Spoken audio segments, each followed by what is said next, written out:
Napakaganda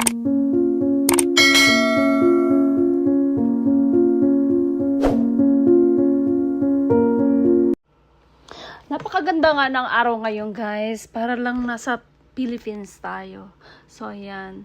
Pero dito kasi kapag summer, napakaganda ng paligid, napakalinis. So, wala pa mga katulong yan, guys, ha. Yung mga puno, ang daming puno at green na green talaga kahit nasa city ka nakatira. So, napakaganda talaga at napakaraming puno. Kasi, hindi nila pinuputol yung puno dito at saka nagtatanim pa sila ng maraming puno. So, ayan, napaka-relaxing. So, kaya pag summer talaga masarap lumabas. Napakainit ng panahon ngayon, guys.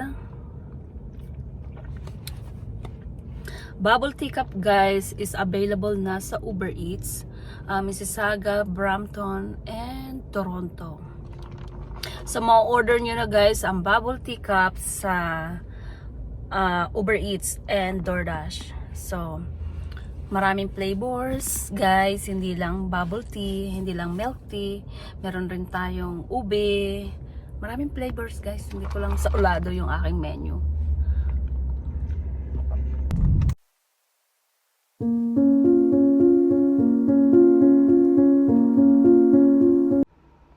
Okay, guys, hanggang sa muli and maraming salamat sa inyong time, guys, and see you in my next video. Sana, guys, nagustuhan nyo ang aking video, lalo na yung mga green around. So thank you so much, guys.